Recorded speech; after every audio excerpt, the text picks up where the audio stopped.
kumwe gusa konyine tukajya gutora Perezida wa Repubulika.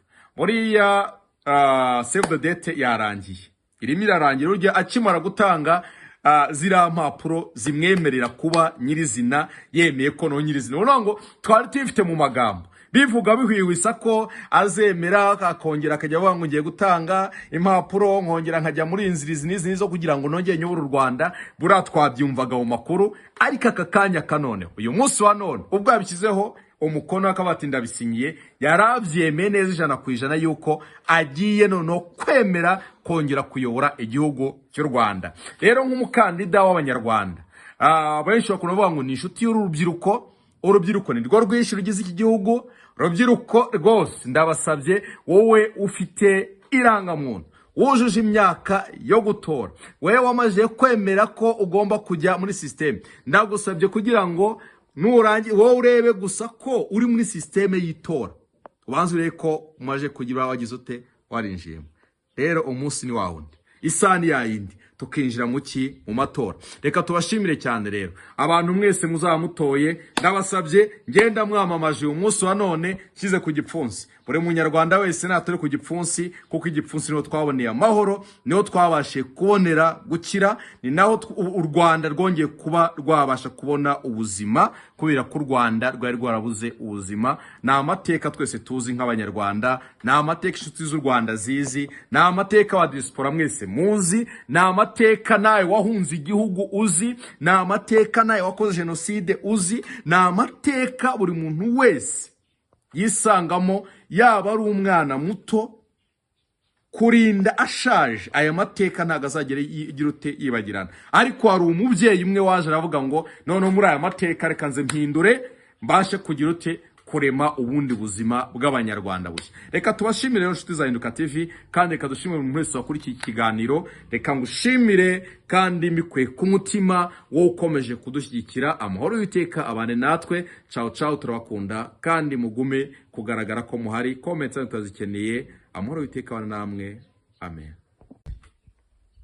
Nk'umukandida wa FPR Inkotanyi, nk'umukandida wafashije igihugu cy'u Rwanda kwiyubaka, nk'umukandida wafashije igihugu cy'u Rwanda kuba abanyarwanda yarabashe kubahereza icyo twita girinka munyarwanda, kuba Perezida wa Repubulika y'u Rwanda Paul Kagame ari we wenyine wabashije gukora ikintu cyitwa gutwika cyangwa guca ikintu cyitwa nyakatsi mu iki gihugu cy'u Rwanda.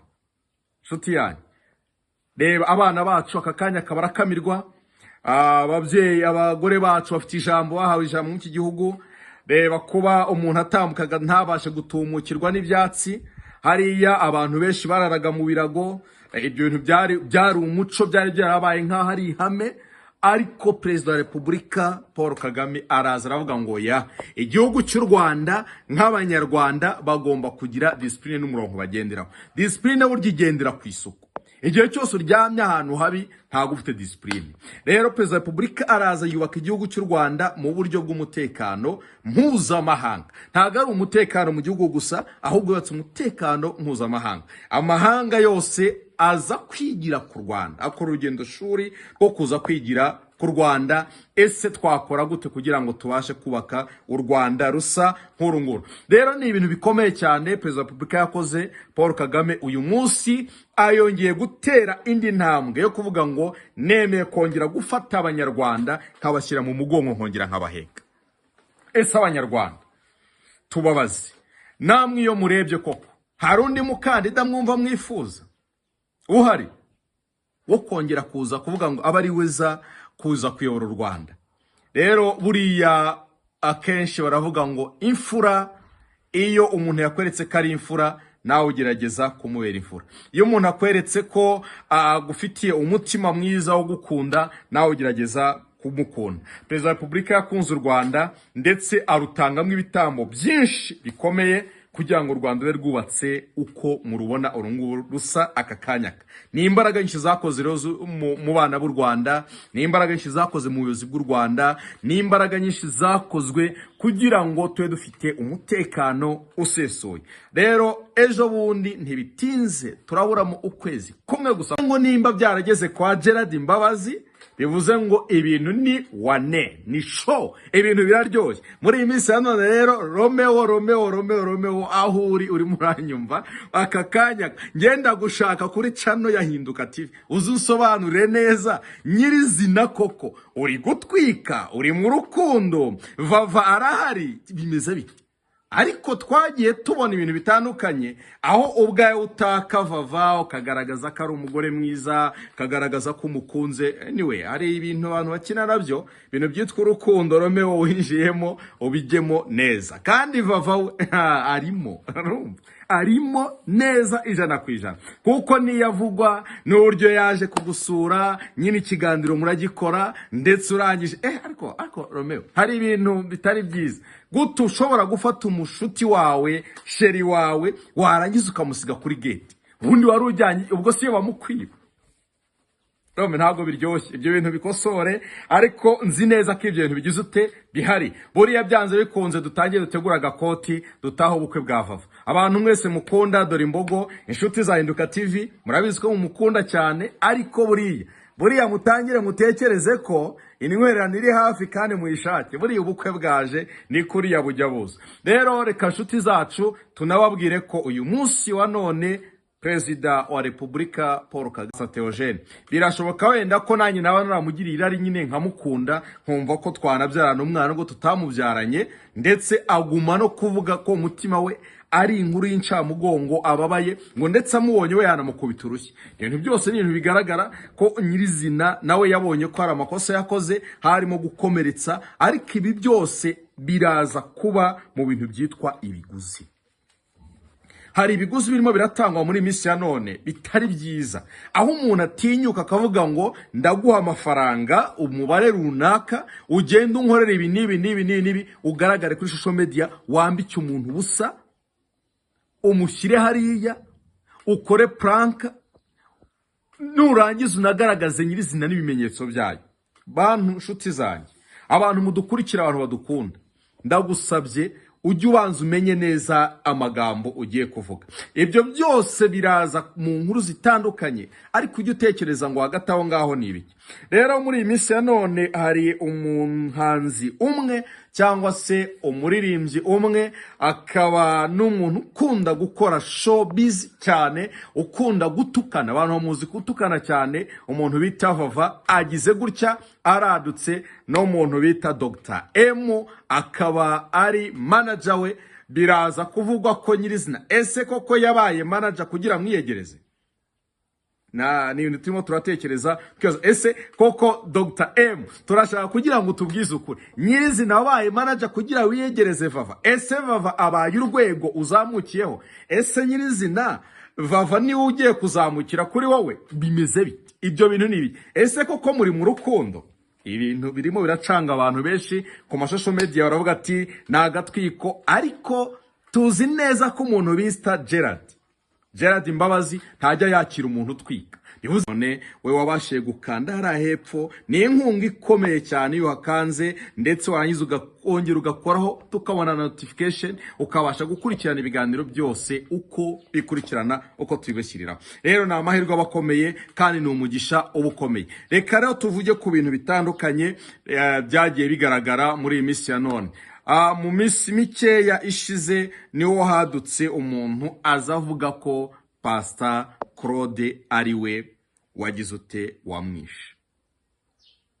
Yariyizi ubwe avuga ko atari urupfu Pastor Theogene rwaje gutyo gusa ritunguranye, ahubwo babigizemo uruhare. Bande rero ababigizemo uruhare ni abapasiteri. Yakabaye aka kanya karimo arasobanura wa pasiteri ni bande, ni runaka na runaka, ndetse anagaragaza ko barimo baramentioninga nyirizina n'abandi bakagombye kuba bagira ute bapfa. Bishatse kuvuga iki? Hari abandi bantu hari abakandida b'abapasiteri bari hafi ahangaha bategemeye kugira ute gupfa. Ibyo bintu nabyo ntago ari ibintu bisobanutse, ntago ari ibintu bigaragara. Gusa iyo ugiye kureba uburyo uyu muntu avugamo, ahubwo yaje gushyira neza noneho nyirizina bya bikorwa bye mu bikorwa, yeruye aje gukorera Satani noneho nyirizina ahari. Ubundi yabaga ari intumwa itumwa, ariko nuhu yaje yicaye yamaje gutera agatebe, aravuga ati ngewe ngiye kunyura muri abantu mbanyeganyeze mbakore. Bura ari ikintu batajya bamenya, Satani icyamuzanye muri iyi si ni ibintu bisa gutya. Yaje kwica, kwiba, kurimbura ndetse no kunyaga. Ibyo bintu byose rero aka kanya kaba pastor inshuti z'u Rwanda, abantu mwese mukuru no gusenga, mwirinde hatagira umuntu banyaga icyo ufite. Muri iyi minsi mugiye kunyagwa, tugiye kubura abantu ku rwego rukomeye. Hari n'abantu bagiye kuva mu byizerwa kubereza impamvu zingana gutya. Nimba ushobora kubona ukabona umwana runaka ahagaze arimo aravuga ngo ngewe Pastor Theogene yarandeze, Pastor Theogene yankoreye ibi ni none hari umuntu wagize ute wamwishe. Ibi byaza kuza guteza ambutiyaje mu buryo bw'amadini n'amatorero.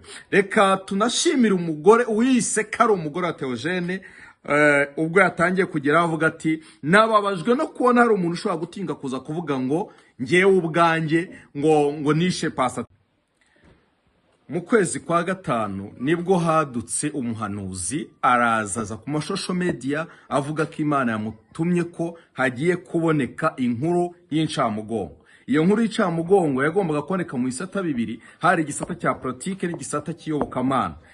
Ako kanya ntago byatinze, byarihuse cyane kuko inkuru mbi irihuta. Uzarebe iyo umuntu avuze ibintu bibi cyane kuri wowe ku buzima bwawe, birihuta kurusha kuvuga ibintu byiza. Akimara kubivuga twagiye kwisanga tuza mu kwezi kwa gatandatu Pastor Theogene akoze accident. Pastor Theogene yakoze accident, agikora accident ntago yigeze agera kwa muganga. Ageze kwa muganga amaje gupfa kare. Inkuru y'incamugongo ya mbere yari imaje kugira ute kuboneka. Abanyarwanda, inshuti z'u Rwanda, abadiaspora muri rusange, amadini n'amatorero, abakundaga Pastor Claude Inzahuke, umupasiteri wari uri ku muhanda, umupasiteri wabaye mu mwanda mwinshi, umupasiteri wabaye mu buryo butandukanye, umupasiteri watutswe, umupasiteri wandagajwe, umupasiteri wabenzwe ku rwego rwo hejuru. Inkuru ibincamugongo ivuga ngo Pastor Claude arapfuye. Abantu bose bagiye kubyuka kuri social media basanga ifoto yitwa Pastor Claude ko yapfuye. Ibyo ngibyo twarabibonye ako kanya kuko bari bamaje kuba ko ari gisata mu buryo bw'iyobokamana no mu buryo buri politike. Ibyo byose twagiye tubyisanga biboneka. Nyuma y'iminsi mikeya tukiri muri ibyo twagiye twisanga uwitwa Rusagara nawe yagize gutya abarapfuye. Rusagara tumuzi muri korali Hoziyana, ari umuririmbyi uhimbaza Imana uvugana n'Imana. Ese ko kundi yari ni Rusagara agomba kugenda cyangwa ari Pastor Theogene? Abantu babitekereza neza turebe ese koko Pastor Theogene na Rusagara ninde wari ukwiye kuba imitima y'Abanyarwanda, imitima y'isiza guhungabana. Ibyo bintu byose ntibyarangiriye aho. Twaje twisanga hasohotse indi episode. Abantu bakunda ayo episode kurusha ibindi bintu byose. Hahise haza intambara y'umupasiteri, abapasiteri bari bahise bahanganira kuri social media, uwitwa Pastor Mutesi n'uwitwa Pastor Claude. Nabo ibibazo biravuka, ninde wansabye, ninde wanyimye, ninde wanyanye muri hoteli, ninde utangiye muri hoteli, ninde wampaye akazi, ninde wakanyimye. Ibyo byose biraza byisanga mu gisata cy'iyobokamana. Abantu barakomereka, baravunika, bararuha. Ibyo bintu byose biguma kugenda bivangavanga irahungabana. Ibyo bintu byagiye biza byakoze ku mitima y'abantu ndetse batangira bamwe kuva ku bana. Ese birashoboka ko umuntu yakora ibintu bingana gutya mu gihe runaka, mu gihe amaje kumenyekana, tubona ko amenyekanye mu minsi mike akaba arapfuye? Nyuma y'iminsi mike twisanga umuntu avuze ngo nge ninge wishe Theogene kubera ko twamutanzeho ibitambo. Ni abapasiteri, ntabwo yavuze ngo namutanzeho igitambo, yavuze ngo twamutanzeho ibitambo. Si nawe wenyine, sibyo? Abo bapasiteri ni bande? Ni bande bari gukora ibyo bintu byatumye Pastor Theogene abura? Ni bande bazanye umwuka mu madini n'amatorero watumye Pastor Claude na Pastor Mutesi baza guhanganira kuri social media? Ibyo bintu byose turaza kubihuza.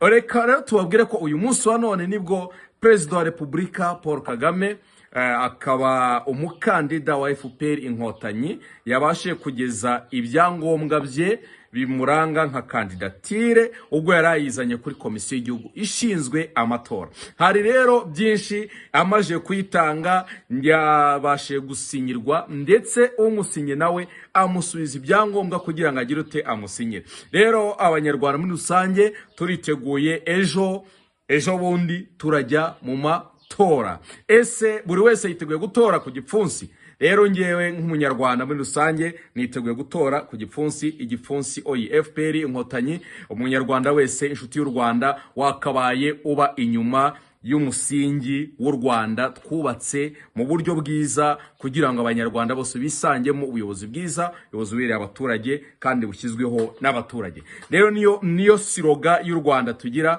kandi nicyo gitekerezo cya FPR inkotanyi. Rero batangaje ko hari ibintu byinshi bitari byarakozwe cyangwa se bitagiye binyura mu mucyo nk'uko babyifuzaga, ariko bagaragaza ko hari indi strategy ije nshyashya yo kugira ngo abanyarwanda bagumane umutuzo wabo, umutekano, ndetse bagume kubaka igihugu cyabo, bagume kwisangamo, kandi igihugu cyiza kigira amata n'ubuki, kandi gifite gitereka. Burya gitereka nziza ni umuyobozi mwiza ubereye abanyarwanda. Turabashimiye Tuzahinduka TV, dushimye Imana kuri umunsi wa none, umunsi Imana iduhaye, umunsi w'umugisha. Ndagushimiye we wese ukurikirana Hinduka TV, ndagushimiye we wakoze sabone.